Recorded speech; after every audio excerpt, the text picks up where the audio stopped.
If we can turn back the clock of time, if we can rotate it back almost 20 years ago. A real Donnybrook, that's going to be.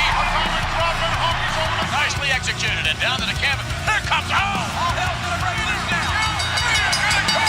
Anything goes here. Welcome to the 6th edition of the Atomic Dropcast, your weekly knee to the ass bone for your ear holes. I'm Brian, and alongside my co-host Mikey. Hey everybody, thanks for joining us. What we're doing here is we're taking a look back at the wrestling from our childhood from a new perspective as adults. We're recapping the action and we're giving you another look at the angles and the wrestling from yesteryear. And this week it's In Your House, Final Four, or as I learned today, In Your House 13, which aired live on pay-per-view on February 16th, 1997. The show today's coming from Chattanooga, Tennessee, the UTC Arena, with an attendance of 6,399. Brian, how you doing? Not too bad, man. Glad to be back with another episode. How's the New Year treating you? It's going good. Yeah, a little inside information. The show is pre-taped. We tape it a couple of weeks in advance because we like to keep stock of shows just in case something happens and we're not able to record. We still got your episode of the week. So we are recording here on New Year's Day, January 1st, 2018. Yeah, because currently this ain't paying no bills, people. So no bills. No, doing good. Had a good New Year. Hope you did too. Hope everybody else out there did. And back again with this 1997 WWF action. And our first In Your House of the podcast. First In Your House, our second pay-per-view after the Royal Rumble. And I'm excited. It's a bigger show, packed with a lot of matches, some good, some bad, and we'll get through that. From the top, this arena on the smaller side, but it looks all right. I will say on the wide shots, it has some really wide walkways that seem to make it look a little emptier than it is, I think. But yeah, it's a pretty decent sized arena, but they really cheaped out on the whole entryway. It's a far cry from the Raw letters. I mean, damn, we couldn't get a big I, a Y, and an H in here. No, nothing like that. Yeah, I think that you're right. The arena is on the smaller scale, but it looks okay with the 6,000 plus in attendance. Not a bad number. They even got people in the third section up, the rafters. There's even quite a few people in the obstructed view, like behind the backstage area. So they were selling out there in Chattanooga. 6,000. I mean, for that place, that's got to be a sellout, right? I'm sure they'll tell us it's a sellout anyway. We're gonna get right into the show. They cut right in with the opening video here. It's unique to the In Your House deal. I thought it was pretty cool. Obviously, Western Union is the big sponsor here. They've got the Western Union blimp floating around. What did you think of the intro and the blimp? I thought the intro was really solid. I mean, the voiceover borderlines a little bit on the corny side, but I think that's perfect. I think it's kind of the equivalent of last time on such and such TV show. It's a nice little summary jumping you in. Although this is the days of pay-per-view, this is not even on demand status with a click of a remote. You're having to make a phone call. So if you're doing all that and you're paying the $14 or $19.99, whatever it is, you probably know what the hell's been going on. Yeah, you're paying to watch because you're invested. All that to say, I did like it, and the blimp. I never got those stupid blimps, but later on in the show, King claims that he's he's in control. Yeah. He said he's bouncing it off a few heads earlier. Yes. I thought that was nice. Yeah, nice little touch. Western Union, the fastest way to send money worldwide. Like we said last week, aside from PayPal. Exactly. And man, they still exist. They are getting some mileage out of this advertisement. That's it. Yeah. Now almost 21 years later. Still cranking it in. They're still getting it free on the WWE network. From there, we go into the first match of the night. It's a barn burner. It's going to be a barn burner. One we've been waiting for weeks. One they've been promoting and building towards for a long time now. There's a lot of folks. You got to understand, in wrestling, a lot of preparation goes into these things. It's not like whoever just shows up to the arena that night. This has been building for a long time. So we're talking Wildman Mark Marrow with Sable by his side. He's going up against his arch rival and probably rivalry of the year so far in '97, Mr. Leif Cassidy. Burr, burr, burr, burr. Yeah, no, this match was put together with. I have no reason why other than to say, hey, you guys might have good chemistry. Go out there, Al Snow, and get a good match out of him. Yeah, Al Snow is close, and wherever he was on the circuit, he was close enough to the town. This is the new. He's wearing the new rocker gear too. He's still in that phase. Well, and that's my first. Maybe you would know. That's my first question about this. What is Leif Cassidy's gimmick? I don't know. Yeah, the name is got to be. It's got to be kind of a nod to the like '60s, like the Partridge Family, and wasn't one of those cats something Cassidy. That would all be news to me. That's what I always thought it had. It must be in reference to, but like that guy, he was like a teen heartthrob, and here you got. That's what they were trying to go for. But it's Al Snow. Well, it is. He started as Avatar. The guy, God. He would wear a mask for his entrance and then take it off to wrestle. Which, don't get me wrong, man. I'll be honest with you. I like Al Snow.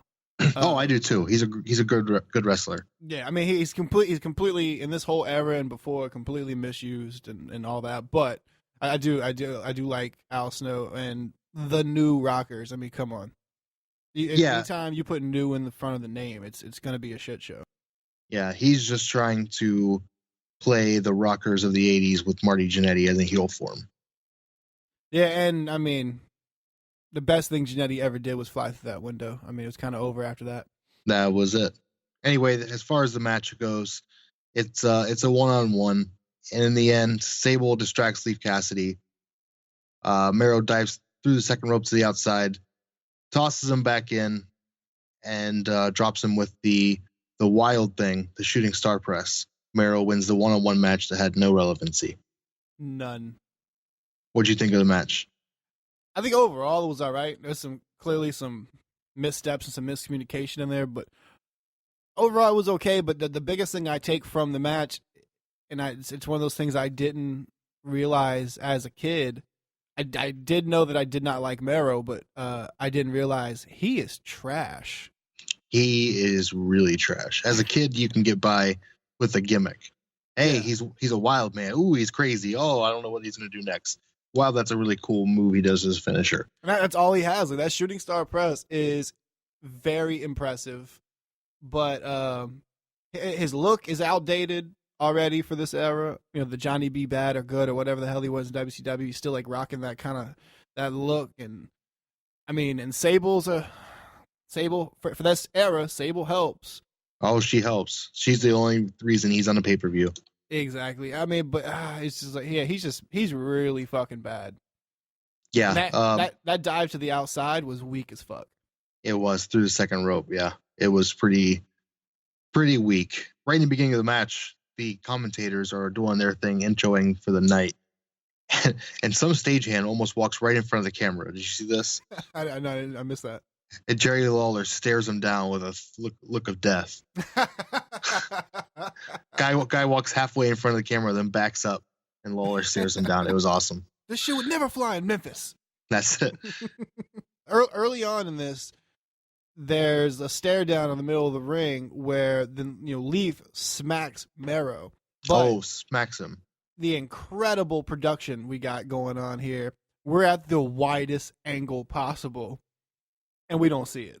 I mean, you see it from like a bird's eye view. Yeah, but you don't get a good view of it. But you can hear it. Oh yes. You kind of know who's going to win this one right off the rip because Leif Cassidy doesn't even get a pay-per-view entrance. At least not on the WWE Network version. By the time we cut in, Mero's coming out and Cassidy is already in the ring. That's kind of the mark of the jobber right there. Like if you're just already in the ring. Yeah. King, probably the highlight of this match for me. King had a bad joke malfunction toward the end where he's like, never hit a woman with glasses on, or never hit a woman with glasses. Always use your fist. Yeah. I don't think it was a malfunction. I think that's what he meant. It's just a bad joke with time. The second part I get. I mean, it's a stupid joke. It's one of those joke book jokes that he likes to throw out. But the first part, never hit a woman with glasses on. I think he flubbed his little one-liner and then just doubled back and did it again. Yeah. Yeah, I thought it was a pretty funny line. It's obviously terrible thought, but it's Jerry the King Lawler. I mean, we're only probably about half a year away from hearing him scream puppies on every episode. That's right. Yeah, when does that come? It is with Sable, so it comes a thing this year, I think. Toward the end of this year. Oh, speaking of years, I went and checked a little bit more insult to injury for Leif Cassidy's illustrious WWF career. He's out of here and in ECW as Al Snow by September of the same year. Okay, so we're only going to see Leif Cassidy for maybe 6 more months. Yeah, and in those 6 months, what? Once, twice, tops, maybe? Maybe. Depends on how many great Wildman Mark Merrow matches he has.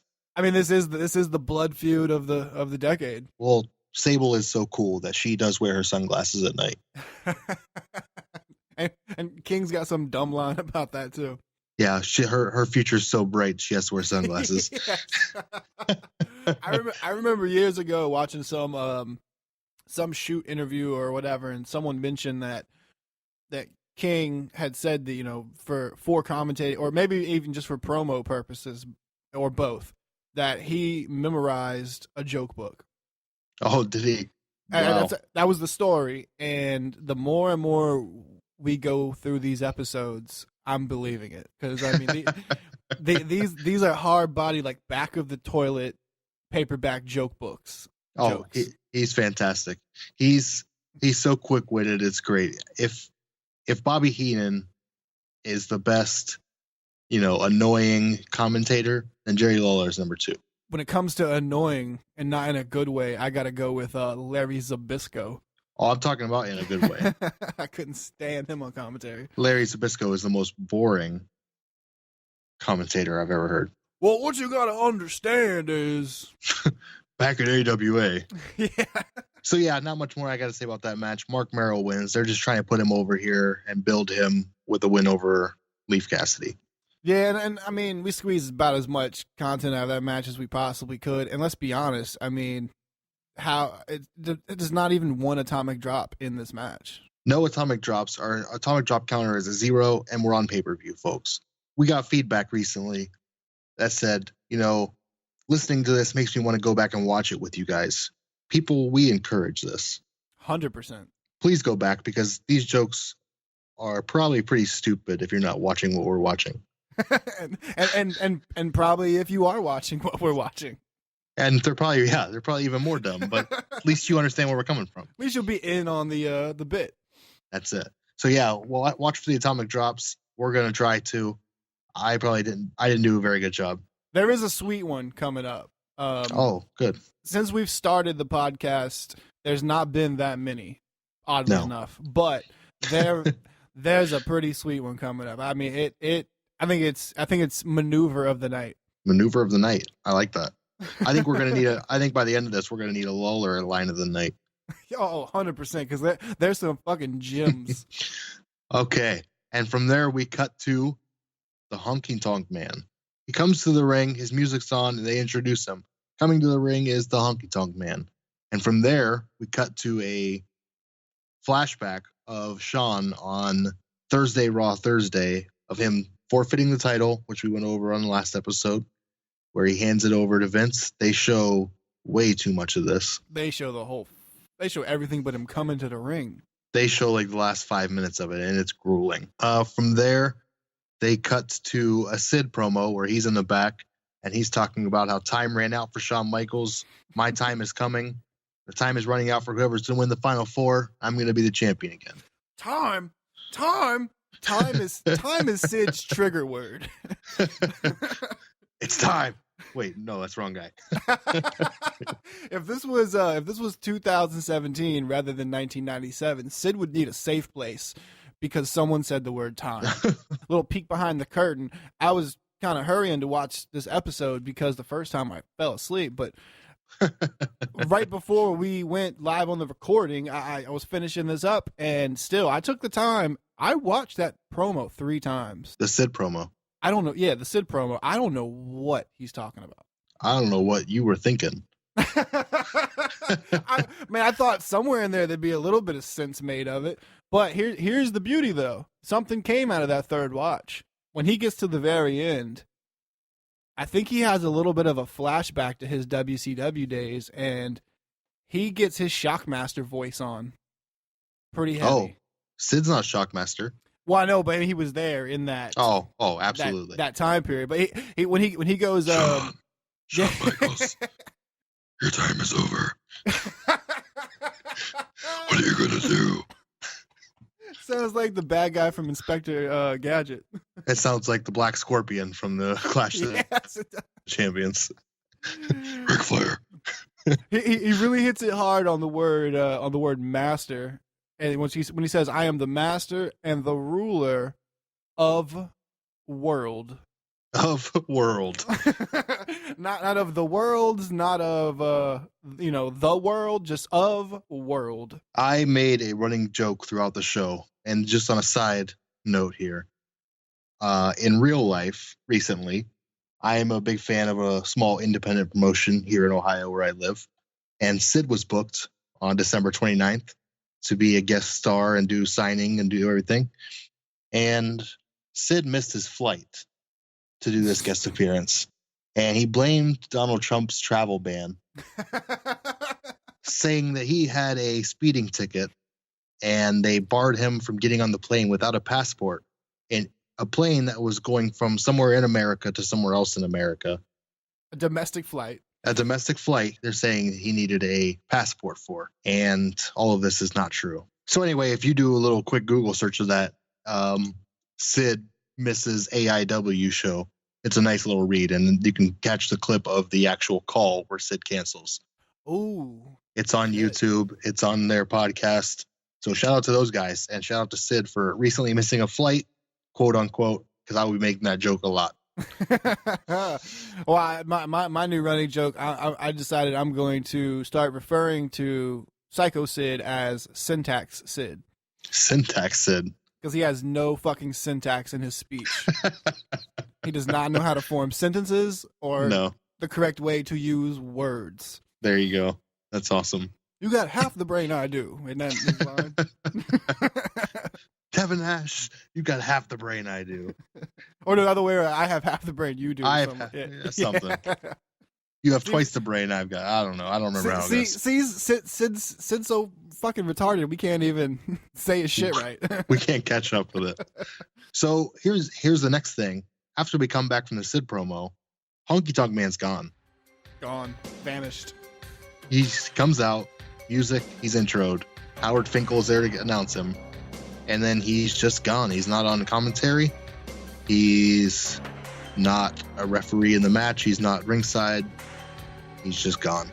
Chattanooga, you've got answers you've got answers for the questions that we have. If only Chattanooga was the last time we ever saw Honky Tonk Man. Oh, I don't know. His shoot interviews are something else. I mean, I'm from the South, admittedly, but I can't stand his accent. Oh, he's one of a kind, that's for sure. I'm just a honky tonk man. From there, we move on to the second match of the evening. We see Flash Funk coming out. He's going to team up with Bart Gunn and Goldust. Quite the three-man team.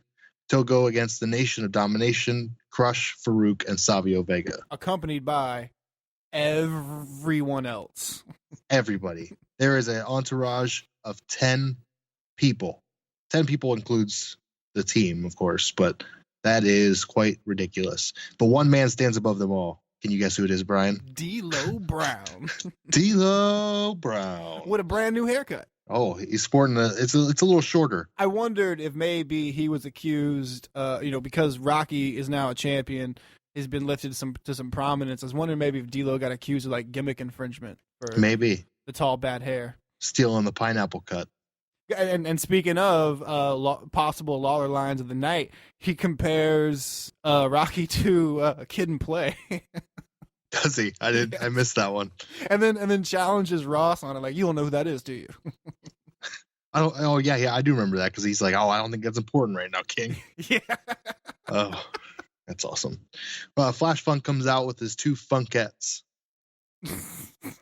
Is that what that's what they're called? They call them that?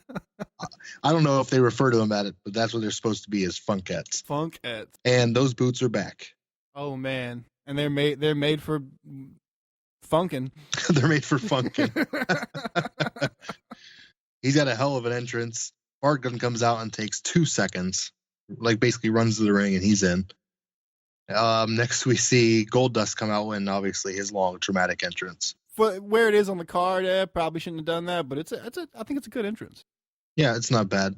And then you have the Nation, of course, with the rappers, Wolfie D and JC Ice, kicking it old school. And that long entrance, they not only rap that stupid song, they actually get all of it out this time. Then they run out of things to say and start being like, Savio Vega's in the house. Yeah. Which, honestly, I think they should just do that from the jump. Yeah. Quit rapping the stupid song. I mean, shut up, too, but if you're not going to shut up, don't rap the song. The song's terrible. I thought that entrance, though, the entrance was great. Yeah, it's very dramatic. It's very forceful, like we were talking about in previous episodes. In the finish of the match, we see Bart Gunn come off the top rope with a bulldog on Farouk. He goes for the cover, but the referee is distracted. Crush drops a leg drop on the back of head of Bart Gunn, flips the pin over, and that's all it takes to beat Bart Gunn. That's it. A leg drop, Hulk Hogan style. Well, I mean, I think Bart took the brunt of that bulldog, given that it was barely a bulldog. It was more of a side flop. that was a fucking Australian Terrier. Australian Terrier. I don't know if that top rope side flop. I like it.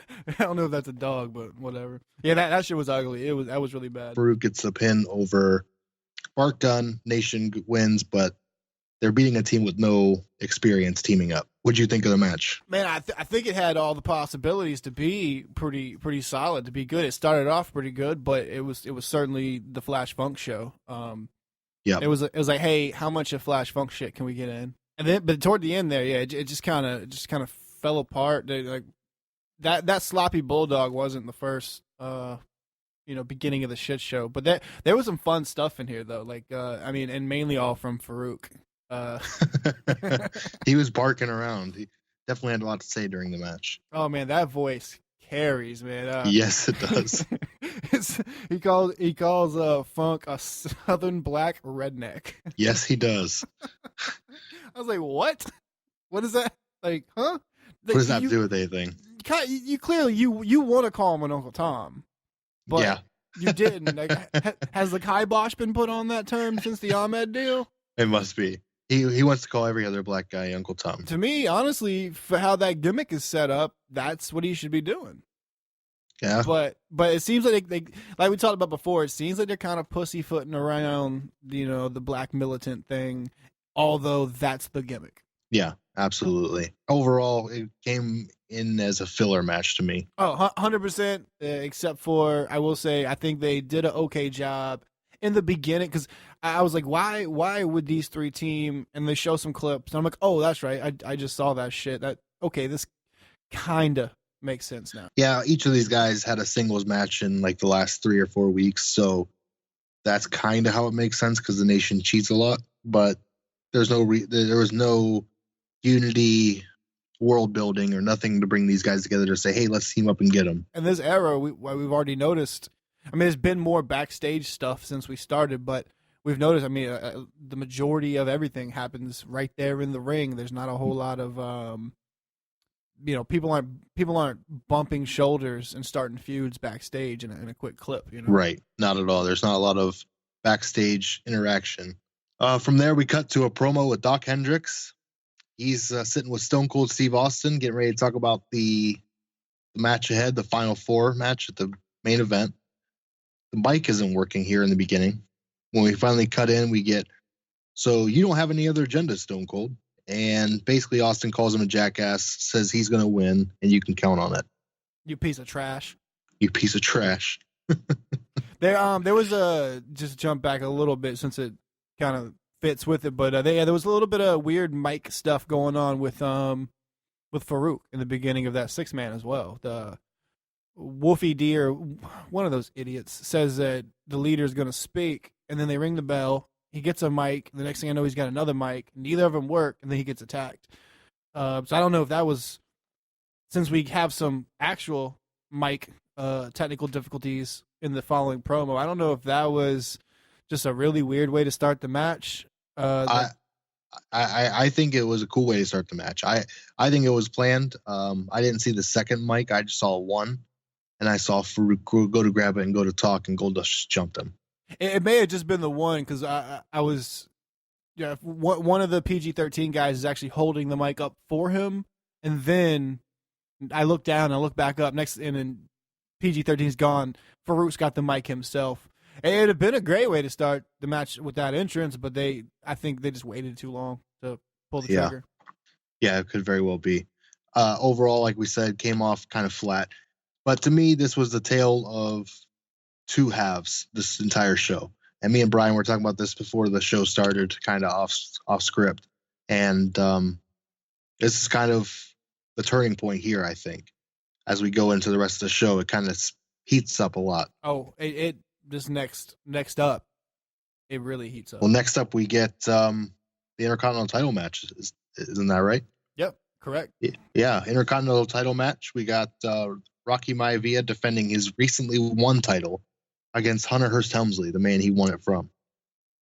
So we cut back to the Raw Thursday, and they show how the title changed hands at the beginning of the show.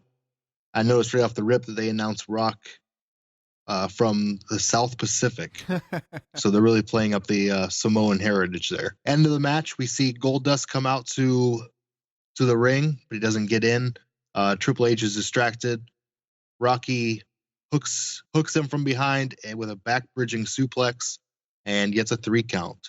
Overall, it was a pretty long match, but I think it did very well. Both guys definitely performed better than they did last week on Raw, and came off pretty good. The Goldust comes out here at the end, after the match, after he cost Triple H the match, we see the debut of Chyna. She shows up choking Marlena from behind, and they play it off like she's a crazy fan who's attacking a wrestler. What do you think of the match, Brian? Man, I agree. Way better than it was this past week on TV. In the beginning, I was tempted to almost skip forward in it, because in the beginning there's a drop toe hold spot where Rocky goes for it. Hunter skips out of it, hits the ropes, comes back with his own, and it's I don't know, it's just clunky and weird. I was like, okay, here we go. Like somebody's shitting the bed on their first pay-per-view. I assume it's Rocky's first pay-per-view. No, it's not. It's not? No, Survivor Series 96. I think he did it in your house in between Royal Rumble and then this. Okay, all right. Well, so I felt like the beginning of the match was kind of Rocky, but yep. Oh, hey, yank that one out of there. But then it got better. It got better. It was slow in the middle. It was really slow. My big thing, I just hated the finish. I do not like that back suplex with the bridge pin. That's easy to kick out of if you're not, punch drunk or damaged or whatever. And when you catch somebody on the surprise, you should schoolboy them or something, man. Like roll them up, roll heavy. Roll them up into something they can't get out of. I'm using air quotes. Like the pin he got when he originally won the title. And that's what I thought they were going for. As soon as Goldust comes out, I'm like, oh, we're gonna see fucking Raw Thursday again. Which fine, that's cool. If you're gonna continue with them as a feud, that's fine. Rocky just keeps besting the heel. Yep, that's all right for right now. Yeah. I agree. The couple cool spots in here did get a little slower in the middle. I think they're trying to play vet versus the heel, and every time Rocky would start getting something, Triple H would just cut it off. I thought it was pretty good. I like how they did the tease finish with the inside cradle in the middle of the match. And as far as Chyna goes, what do you think of her debut? We now, obviously, looking back, you've seen what she becomes, but right off the rip, they play her as a crazy fan, and they're like, I hope they press charges against that person. Yeah. And they're really playing it up. Goldust over top of Marlena's body screams, "Throw her in jail." It's just such Throw like her a in jail, arrest her. Yeah. It's just such a short, like pointed line. Like it came off really weird. Nah, the Chyna debut, I thought it was, I don't really remember that. It was pretty good. I would say 100%. If I would have been watching this pay-per-view then, as a kid, I probably would have bought into it. Oh, if you watch the people like right in the front row, they all start to laugh and jump up like it's a bit, and then like half a second later they're like, "Oh shit, is that a real person?"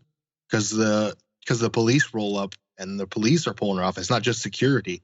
So I don't know. They sold it pretty good, and people in the front row were definitely buying into it. Oh, they sold it great, and then the event security, even his reaction, even though it's just security at first, he doesn't wait. He jumps on her instantly, and then you get the police. There's a guy with like the super 90s stoner voice, and you hear him loud and clear, and he's like, "I knew something was up with that chick, dude. She just sat there with her legs crossed." I saw her standing there, dude. Yeah, absolutely. I saw that guy too, and he's right by the camera, so it's picking up all of it. Oh yeah, the audio is crystal clear on that part. It's great. I will say, to take it back a little bit, jumping back to the match itself. As far as the Atomic Dropcast goes, I mean, this was a 5-star match because it featured the only atomic drop, inverted, but we'll accept it. The only atomic drop on the entire pay-per-view. I did see the atomic drop, and I did pop for it when I saw it. the inverted atomic drop. Which, I mean, to be fair, I would say the inverted atomic drop technically is just a low blow, but it's got to be more effective than the actual atomic drop. No, definitely not. The knee to the ass bone is by far the most effective drop cast in the universe. Yeah, I mean, we all know about the biological linking of the pointedness of the knee to the ass bone. I mean, it's devastating. It is. That is your coccyx that you can be breaking on every atomic drop. Yeah, there was some funny shit in here though. That kind of I probably have more notes on this match than any other because this one kind of there were small things in here that kind of popped me. JR makes a mention, and maybe you caught this in earlier episodes and I did not, but to me this is the first mention that the Final Four match, the main event, is going to have an over the top rope rule. No, you're absolutely right. It was a fatal 4-way elimination match, but they never said it was going to be over the top rope until tonight. Which, I mean, I guess given it's spawning from the Royal Rumble kind of makes sense, but at the same time, it's like, yeah, it's just fucking stupid. We'll get to it when we get to the main event and we go over the rules, but I don't know. I'll give you my opinion then. Word up. The rest I got here is like little small stuff. I was like just all stuff I found kind of funny. The leftover Goldust dots inadvertently kind of make everyone look like they're dressed up like Dusty Rhodes at one point or another. The polka dots. Yeah, King all of a sudden is not sincere about Shawn Michaels possibly losing his career. Yeah, he did a big flip from last week. Super. Is Ross having his first stroke in this match? Because he messes up the word suplex, which King calls him on. Yeah, sluplex. Well, maybe I did say it, King. I'm pretty excited. He calls Rocky Maivia at least once. I didn't catch that one. They're like, you just missed a whole syllable there. Like, what is going on? Yeah, and I covered the rest of the stuff, the kid and play reference that happens in this match. There's that tornado DDT. I guess it would be called. It's like that spin around DDT. Yeah, where Rock drops and let's go. Yeah, that looked really ugly. And Triple H follows back down with the head. Yeah, it looks pretty gross. Rock's back is flat on the mat. Triple H is still a foot from connecting the top of his head to the mat. Yeah, it looks rough, but then he kind of sells it pretty good. That's what that was this whole match. There's a lot of from the very beginning with that weird drop toe hold thing. Everything was kind of looking a little clunky, but end all be all, I think they pulled it off, and it was a good match. I just really again I'm beating a dead horse, but I hate that finish. At this time as a kid, I really hated Hunter. Thought he was awful when I was 9. So he was doing his job. And growing up, I really didn't like him, even when he was getting over and winning world titles. But then I gained an appreciation for him. And going back and watching it now, I can see why. 90% of my appreciation for Triple H is how good he sells. Same. I'm probably, a couple months away from giving him the time of day. Otherwise, prior to DX, I definitely, this time period, I definitely viewed him exactly the way I was supposed to. He was a heel. I didn't like him. He was snooty, all that kind of shit. Yeah, but he didn't jump off the page to me at the time, and now looking back, he really does. Yeah, well, he I mean, even with that super gimmicky gimmick, he was mid-carder all day long. Yeah. From there, we cut to a promo for WrestleMania, and it's already telling you that WrestleMania 13 is going to come out on Coliseum Video on May 6th. So already, before it's happened, they're already telling you when it's going to be out on video. So I guess at the time, VHS was the big seller, so that's what they're going to push the hell out of. Yeah, and Coliseum Video was a pretty big business, and I believe it's just so funny because especially now with the PG era or whatever, but even then, because this was kind of a kid product, Coliseum Video was like half owned by some dudes who also did porn. Oh, I remember hearing about that. I didn't know if that was true or not. I mean, I'm probably regurgitating it from wherever, probably the same place you heard it from, but I was trying to look it up real quick, but it's too much to read right now. We'll report back to you on that later because we'll see plenty more Coliseum Video. I mean, even to the point where every time, if you remember, when they showed the Royal Rumble photos and the clips, originally the photos and later on the clips on Royal Rumble Raw, they're tagged they're tagged Coliseum Video like they're owned by Coliseum Video. So however their deal was structured back then, I don't know, but folks. Only on the Atomic Dropcast will you get Brian live Googling Coliseum and porn. Oh man, and the results that came up. Yeah, and he's like, okay, I was Googling this, but I'll report back later once I've looked into this some more. Yeah. This is gonna take a little maneuver, a little timing. You got to massage this topic. We'll come back to it. You got to yank on it a little. Yank them, DDS. From there, guys, we cut into a Vader promo, and let's just say, thankfully, it's a little bit better than last week. A little bit. Yeah, a little bit is a big improvement, but in reality, he flubs on the first sentence. It's moving in the right direction. Paul Bearer speaks. Yes, Paul Bearer gets more promo time than Vader does, which is important. Right away, he messes it up, but he comes back around. He keeps it short this time. Paul Bearer does most of the talking. And I got to know, how bad does it have to hurt Paul Bearer to use that voice all the time? Oh, Jesus, man. Never before worse than this particular episode. It bothered the shit out of me. Like, it's never really bothered me, but it was hurting my ears a little bit. Same. It was so screechy. I was like, oh, my God, I can barely listen to this. It's like when I used to watch this, did I just get used to it? Or is this one in particular really high pitch for some reason? Right. Yeah, it was pretty rough. So Vader just promoting about how he's going to win the title tonight. Throwing out everyone's gimmicks and shit, Yeah. Rest in peace and best there is, all that. And it's Vader time, what it comes down to. Man, well, you know what? And if you'd have cut that promo, if you'd have cut off Vader in the beginning, started with Paul Bearer, and then had Vader say nothing except, it's Vader time. Boom, money. Exactly. Yep, absolutely. I agree. From there, we cut back to the ring. And we've got Doug Furnas and Philip LaFawn inside the ring, and Bulldog and Owen coming out. This time they're defending their tag team championships once more against the Canadian Connection, Doug Furnas, Philip LaFawn. Or as I like to call them, La Furnace. La Furnace. Is that the French way of saying La Furnace is broke? I wrote La Furnace in your house. Heats things up. There you go. At the end of this one, we see that Owen and Bulldog have the match in short order. They're ready to win. Bulldog has Philip LaFawn up ready for a power slam, and Owen steps inside the ring for no reason and slams him with the Slammy Award to get disqualified. And they retain the titles. By him, sorry, I apologize. Owen slams LaFawn, costing their own team the match, but they retain the titles anyway. What do you think of this tag team title match? Same shit different show. We were talking about it earlier.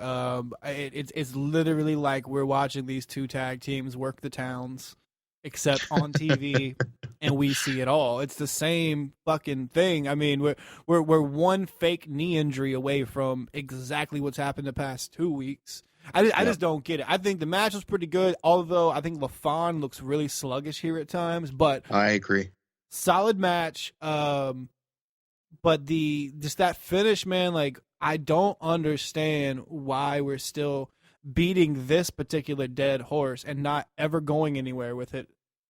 And maybe it goes somewhere, but Jesus, it has been 4 weeks, 5 weeks, and we're, aside from 1 week, we got one little time in there where it was different, and now it's the same thing over and over again. Why the hell are we doing the same thing we just did on 2 Raws in a row? Yeah, we're seeing the third matchup of these guys since the Rumble. That's pretty rough.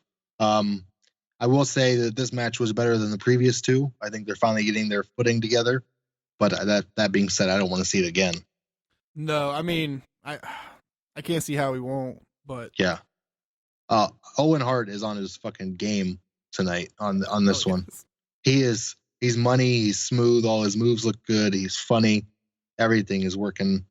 And I'll even give it up for Doug Furness. He was hot in this match, and he looked good. He did. He wrestled great. He sold everything really good. He was moving 100 miles per hour. But you're right. LaFon was just dragging. I don't know if there's something wrong with his legs, but he looked like he was sidestepping everything, and I don't know. Bulldog sends him off the ropes. He heads toward Bulldog and Owen's corner, and he takes the kick to the kidney, which Ross refers to a kick to the Ahmed Johnson. Yes. when he goes for that run, it's the slowest run ever. Yes. Like he's running in quicksand. He's definitely bringing the team down. Yeah, and I wonder too. I mean, it's since we did have that one little break from Furness and LaFon, potentially had another date somewhere else or whatever, but because they were still working ECW at the time. But they mentioned on the last time we saw them that Furness had the flu. Yeah, which we never saw that really show in the match to my recollection. So maybe after that they just had to take a week off, and then hell, maybe Furness gave LaFon the flu. Say that 6 times fast. Furness gave LaFon the flu. Furness gave LaFon the flu. Oh fuck. Yeah, he's definitely the Marty Jannetty of the tag team. Oh, 100%. The Billy Gunn of the Outlaws. The Sylvain Grenier of La Resistance. You lost me on that one. I was like, folks, if you want to know more about Furness and LaFon, you can check out episode 2 of the Atomic Dropcast, where we go on a deep dive of the careers and what happened after for Furness and LaFon. See, the archive's already paying off, and we're like already 6 episodes in. We do see what you mentioned on our previous show that I said I missed. Was Bulldog does do his front flip spot here. Yes. And the camera actually catches it this time. They still cut in the middle, but at least it's a good cut. Like it's to a wider. You see it, and then we see it wider. Yeah. So yeah, it looked great. Yeah. So at the end of the match, there's quite a bit of dissension amongst them. In the middle of the match, Bulldog pushes Owen when they're bickering. Owen slaps Bulldog in the face, and Bulldog hits the ropes and clotheslines the shit out of him. I thought it was pretty cool. I got excited about it. I did too, until a few minutes later where it turns out it meant nothing. Well, yeah, because he saved the title. He turned around and then broke up the pin. Yeah, at the end, the disqualification, kind of a crappy ending. They're building towards something. I don't know if it happens or not, but again, we're looking at it with foresight, or I'm sorry, is it foresight or backsight, that we know that they don't ultimately break up the team. Hindsight, that's what I'm looking for. Well, one thing I will point out in this one, though, that I think is worth noting, because he was not with them last week when they faced off against Nation of Domination folks. Mason is back with Bulldog and Owen this week. Stop the press. There is no dispute. Clarence Mason is back in the fold. He has like a personal contract with him. It's like, all right, I'm with you unless you're going against the Nation. Yeah, and then I can't be with you. I know which side my bread is buttered on. So to speak. I mean, again, though, I agree with that. To me, Owen was so. Owen is, to me, all these shows so far is a super standout because as a kid, I really undervalued him. Same. And same with Hunter. Yeah, because And I know you hate the Enziguri, but it was still kind of cool when only like 2 people were using it, and Owen was one of them. Oh, and then this one is brutal. Like it looks every bit of devastating. Yeah, Owen was pretty good at the slapping and making it sound awesome. The way Furnace collapses. I mean, that I do not like the move, but that was really solid. Yep. From there, we cut backstage. We get the interview with The Undertaker. He's with Doc Hendricks backstage. This time his microphone is working. Undertaker says he's just rediscovered his edge, and he's going to have to beat everybody else in this match, and they're all going to rest in peace. Blah, blah, blah, blah, blah. Generic Undertaker promo. It was kind of quick. All of their promos were quick tonight. And they're just here to set up the Final 4 video package. What do you think of the Undertaker promo? It was a better promo than what we've been seeing from him for the most part, but I still think it's too wordy, man. Undertaker doesn't scare me when he's dropping, a paragraph soliloquy of his edge. What the fuck does that even mean? Like, yeah, I agree 100% with you. The more he says, the less I'm tuned in. Exactly. And we talked about 2 weeks ago or a week ago, whatever it was, with the deal with Ahmed. Like just 1 or 2 little short lines, not a lot of words in them. It was perfect. And then anytime we give him time to speak, it doesn't work. And I will say WWE nailed it. Anytime you're going to pay money to watch one of these shows and you don't include Ahmed, I am so happy. This is our first Ahmed free show. He is mentioned, but he is never shown.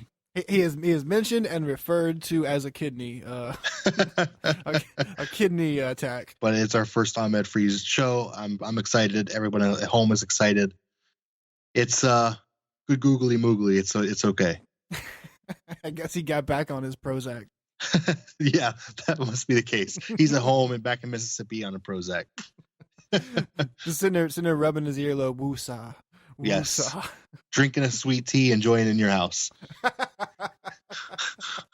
Oh, those Damnation got him again. Picking wedgies out of his ass, I'm sure. Trying on new gear. That's why he's out. It's not an injury. They've got the team at NASA trying to work out how to fucking get some tights to stay on his ass cheeks. This one don't go up my ass enough. He's working. They're trying to get something that doesn't ride up. He's working against them, trying to get something that does. Yeah, Ahmed, we can't let you out there tonight. Why not, Vince? Your ass is showing. Vince, the cheeks put the asses in seats.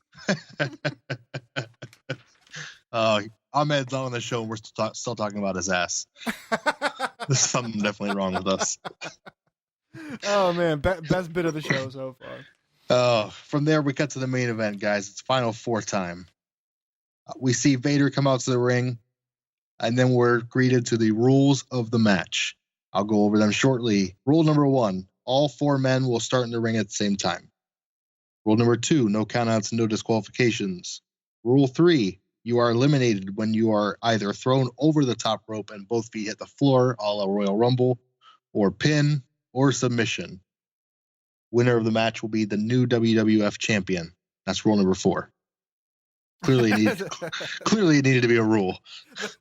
The result is a rule. Yes. The prize is a rule. Which my thing is, all right, so you have these rules. You're going to throw them up there, all convoluted, nearly war game style, and throw them on us at the last minute at that. If there was an issue with replays and over-the-top eliminations, why don't you... And Stone Cold has been doing nothing but hammering in that we don't have the instant replay rule. Why don't you make that a rule? Yeah, you would think so. There's a fun finish in that, Or put 40 referees out there so there's no mistaking. It's a referee lumberjack match. That's it. It's a lumber ref match. So anyway, from there we see Vader's already in the ring. Austin comes out next. Undertaker's to follow. And finally, before Brett comes out, we see him backstage with Kevin Kelly. and Kevin Kelly interviews him quickly before he heads out to the ring through Gorilla, through the tunnel, and onto the stage. What do you think of the Bret promo and the intro through Gorilla? It's weird. We've been seeing a lot of that lately with Bret. A lot of kind of pulling the curtain back stuff with him. But the promo's fine. It's probably the most solid of the night. Yeah. Although the whiny, it's almost like he's completely dropped the gimmick they've been working for a while now. Like that, from his quick promo about Shawn having to possibly retire till now, already like all his little nuanced, attitude is gone. It's just. Well, that's because Shawn was supposed to be the top babyface, and now that the top babyface is gone, he can go right back into comfortable mode. Yeah, protecting his legacy. Yeah, sure. I mean, this has been his character for almost 5 or 6, 7 years here now. And what a fantastic character it is. Well, I tell you, I'm watching the main event with a girlfriend, and here's the opinion I got from her untrained eye: is wow, Undertaker's entrance is super dramatic, like in a sarcastic way, and on Bret's, he hands the glasses to the little kid, and she just goes, "Aw," and instantly she's cheering for Bret. Of course. Or as she puts it, the guy in the pink pants. But even when he was trying to be a little whiny shitheel, he was still giving out the glasses. Yeah, but he's just playing up the super face now again, even in the promo. And then she's cheering for him as the untrained eye. She's cheering for the biggest baby face in the match. So they're doing their job. They did, yeah, exactly. Exactly. As far as the match goes, pretty good match. I enjoyed it a lot. It was about 30 minutes in length with the bell time plus the entrances and everything else. No one gets eliminated, amazingly, until about the last 3 minutes. And we see Austin goes out first. He's thrown over the top rope. We see Vader go out next. And then it comes down to Bret and Undertaker. Austin comes back out to the ring. He gets in there with Bret, eventually gets kicked out of the ring by the referee. Undertaker gets Bret into a tombstone position. And Austin jumps back up on the ring apron, pulls Bret's leg down to get him out of it. And Bret turns around, knocks down Austin, and gets the upset for the win, and throws out Undertaker. Bret Hart is the new WWF champion. And what did you think about the match? Like we talked about earlier, I mean, it was a solid match. Man, that Vader color is brutal. The biggest thing is it went a little long, I think, even though it's pay-per-view and you want a big barn burner like that. And like I think you had mentioned before, it just like they should have spaced out the eliminations a little bit. I think it had kept me in it more. Granted, I was in a bit of a hurry, pulling the curtain back once again. I was in a little bit of a hurry to finish it to get to the recording, but yeah, it just felt a little too long to me. But it was a solid match, man. I enjoyed it a lot. For having 4 main eventers in there, and they got to go 30 minutes. They can't go over the top rope, but they can go out to the floor and brawl, and there's no DQ. Oh, I thought it was awesome. Vader gets his eye cut here pretty early. It looks like it's on accident. He catches a chair to the eye. I'm assuming that's where it happened. And he is bleeding really fucking good. You can't tell his mask from his blood-soaked flesh. And he gets so agitated by the mask moving around in the blood once it gets lubricated up on his face that he just rips the mask off, which at the time is huge. You heard it here first, folks. Lubricated Vader. Blood lubricants. Only here on the Atomic Dropcast. Hashtag blood lubricated Vader. It's time. Oh, it's time. I thought it was a hell of a brawl. Basically, it was Undertaker versus Vader and Austin versus Bret Hart. But as it came down to the finish, it was fun. I never got out of it. I was really surprised Austin went out first. Yes. At the time, it makes sense due to the star power in the ring. But looking back, it's mind-blowing. Well, and the fact that he is the catalyst to all this anyway. Yeah, he's the reason they're here. And you notice the referees are right there to see him get eliminated this time. Yeah, they make sure to cover their bases on that. And actually, all 3 competitors are eliminated via top rope elimination. Which I found very surprising. I expected at least the last one to probably be a pin or a submission. Kind of knowing going in it's going to be Brett. I assumed a submission, sharpshooter status. Right. And going back to my earlier comment on the rules, I like that they went back to this, which is the Royal Rumble rule over the top rope. When I first started watching this match, I'm like, okay, that's probably kind of hokey. But by the time it was over, I was almost popping for the elimination over the top rope because it felt like the Royal Rumble again. Yeah, and it worked in that you could have those near misses, and then you could have them. King like selling it like crazy, like where they'd slip out the middle rope. Oh, that's right. Like, there was some fun to be had in it for sure. Yeah, great, pretty good pay-per-view main event to me. I think it's about as good as a Fatal 4-Way is going to get because a lot of those are complete shit messes. Mm-hmm. So this turned out pretty good. Bret Hart is your new WWF champion, and right as the show's about to close, they say, "Wait right there, folks." Like they're going to cut to commercial, and they go to WrestleMania again promo. And as we come back from that, Sid's music hits as Bret is celebrating in the ring. Sid walks out on the entranceway, and he's yelling at the fans, "He's got something that's mine, and I'm coming to take it back." And they set up the match for Raw tomorrow night, quote unquote, as Sid will get the first shot at Bret Hart, the new champion. And that's the end of your show with the stare down. If that's all he does, I still wonder why was Sid in ring gear. Yeah, no, he was wearing his ring jacket or the vest, and he's ready to fight. But yeah, I don't know. I thought it was a pretty good show for our second pay-per-view. I think the two pay-per-views have been the best shows we've watched thus far. Oh, 100%. I mean, and there's all, way more sense of urgency. There's not these aggravating commercial breaks or anything of the sort. It's just straight up, and I'll say, when I first looked at this lineup, I was like, man, this doesn't seem like enough matches to carry. Yeah. To an extent, I think I made the comment on a few of them. A few of them felt longer than they needed to be, but overall, I mean, yeah, it was a good pay-per-view. I dug it, especially for In Your House. I was expecting it to maybe fall a little short of Rumble, but no, it was good. I agree. What's your match of the night? Oh, 100%. The only match that features an atomic drop. Yeah, I'm gonna go with you on that. I think Hunter Hearst Helmsley and Rocky Maivia, and interestingly enough, JR refers to him as The Rock quite a few times throughout the match. So that's 2 weeks in a row we get a glimpse into the future. This time, JR calling Rocky Maivia The Rock, and last week him making a point to say that Hunter Hearst Helmsley is a cerebral champion. Well, and we saw D'Lo throwing amazing axe handles, which is obviously in reference to the future.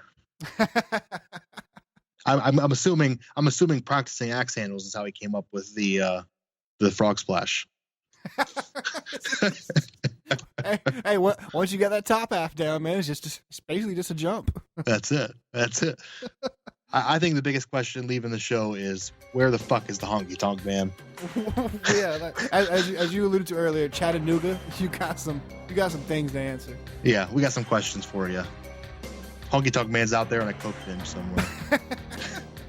his pompadour sagging, his jumpsuit's missing several rhinestones. Hey, I don't think that pompadour is ever gonna sag. I think it's fabricated at this point. It's one of those like rubber wigs you pull over that's already formed in that. Like the rubber mask you give the old presidents. Yeah. These days his face kind of looks like that. We should, matter of fact, let's bring Honky Tonk back to WWE of this age. Let's repackage him with something the kids will know. Give him a haircut. He can play like a Nixon gimmick. He looks like Nixon a little bit. Or we can find the next incarnation of rockabilly. How about Rockabron? Oh man, get him that curly mustache deal. That's it. What before we forget, so what was your? Cause I got a great one. What was your King line of the night? Oh man, it's got to be the never hit a woman with glasses. Always use your fists. That's a good one. I gotta go with one we haven't mentioned yet. I did write down. It's right after Funk, basically puts the low blows, puts the knee into Farouk's crotch there. He says, "Mama sang bass, Farouk sang." Oh, you know what? No, that's JR says. Who said? I think JR says that. I missed that line. All right, I'm just gonna cut that. Yeah, I agree. The glasses line's a pretty good one. I can't remember if that was him or not. Now, I didn't put a name next to it. King's awesome. I'm so glad we're getting the full effect of the commentary team now. We have JR and King here. Hopefully, it sticks that way. I know we're gonna have some more tweaking here and there, but I think that's where they're gonna land, and I hope it lands there pretty quick. Yeah, I mean, we're gonna get Vince back for a while, right? Yeah, I think we will. I think at least until WrestleMania, which, by the way, folks, that's the next pay-per-view we're heading towards. March something or another is WrestleMania. It's the big one. We're on the road to WrestleMania. And then we've got Bret Hart as champion. He's going to face Sid on the next Raw and defend the title for the first time. And we've got a gang of other action, I'm sure, on the build to WrestleMania. So for another episode of the Atomic Dropcast, thanks for joining us, guys. Check us out on Facebook. Check us out on Twitter. Obviously, you can catch us on all the places you catch your favorite podcasts, iTunes, Stitcher. You can catch us everywhere. Brian, fill them in on the rest. That's about it, man. We got a new Instagram account. Check that out. Of course, they said Facebook, Twitter, man. Anywhere you can catch a podcast, we're on that. Tune in. All the things you just named. Go to atomicdropcast.com if you're trying to figure out where you would like to listen to us on, because all your options are right there, right at the top of the page. Just hit how to subscribe or to subscribe, something like that. It's on the page. There's only 4 links. You can figure it out. All the episodes are there, streaming right there on the webpage, or you can click that little how to at the top, and it'll take you wherever you want to go to listen to this amazing 20-year-old recap of old wrestling. Absolutely. Guys, thanks so much for joining us. We hope you enjoyed it. Let us know if you did. Let us know if you didn't. We'd love to hear your feedback. For Brian, this is Mikey, and it's been great going back 20 years and giving you another episode of the Atomic Dropcast. Drop some D's on some asses.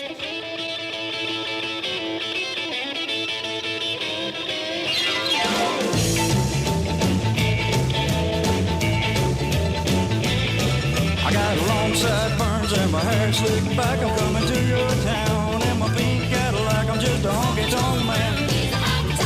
I'm just a honky-tonk man. I'm just a honky-tonk man. I'm cool, I'm cocky, I'm bad. I pick a mean guitar, I wear a blue suede shoes. You ought to hear me sing the snakeskin blues. I'm just a honky-tonk man. I'm just a honky-tonk man. I'm just a honky-tonk man.